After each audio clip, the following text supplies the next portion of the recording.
એક 13માની વિધિમાં હાજરી આપી હતી. લગભગ દાદા હતા 80 વર્ષ ઉપરના હતા. 15 વર્ષથી તે પથારીવશ હતા. તેમની સેવા કોણે કરી ખબર છે? એમની પુત્રવધુએ.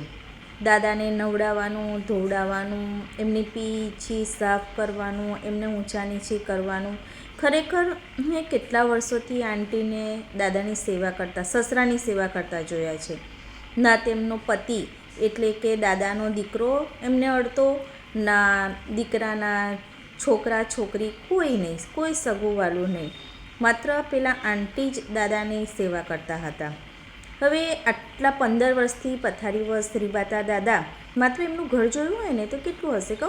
એક રસોડું અને 2 રૂમ, એવું નાનકડું રો હાઉસમાં રહેતા હતા.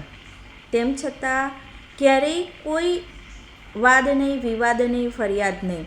આંટી કેટલાય વર્ષોથી એમના પિયર નહીં ગયા હોય. માંડ ગયા હશે તો એકાદ દિવસ જ, રાત તો ક્યારેય નહીં રોકાયા હોય. એવી સેવા કરી હતી.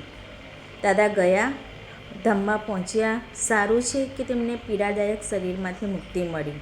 પરંતુ મારી પાછળ જે મહિલાઓનું, બહેનોનું, સ્ત્રીઓનું, કાકીઓનું, માસીઓનું, દાદીઓનું ટોળું હતું ને, એની વાતો સાંભળીને તો મને ખરેખર હસવું આવ્યું.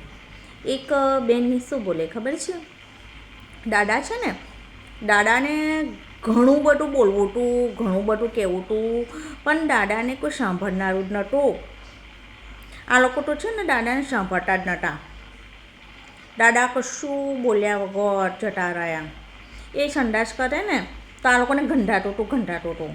અરે બેન, સંડાસ તો માણસની હોય કે બાળકની હોય, ગંધાવાની જ. તમારા ઘરમાં પરફ્યુમવાળી આવતી હશે. દાદા તો પછી છે ને કોઈને કહ્યા વગર એક દિવસ 5 વાગે ચાલ્યા ગયા. જોજો ને, આ લોકોને પાપ લાગશે, પાપ. અરે પાપ પુણ્યનો સરવાળો કરનારા તમે પામર મનુષ્ય કોણ છો? મને ખરેખર સ્ત્રીઓની માટે હસવું આવે છે. માત્ર લોકોની વાતો કરવી, ચુગલી કરવી. અરે પ્રસંગને અવસર તો જુઓ. 13માનું કોઈની શોકવિધિમાં તમે છો અને જે મૃત્યુ પામ્યું છે એના પરિવાર માટે તમે અપશબ્દો બોલો છો, અફવાઓ ઉડાડો છો.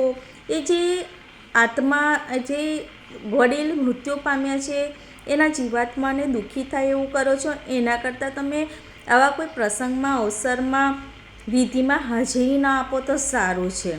આ બધી 1400 છે ને, 1400નું શું કરવાનું?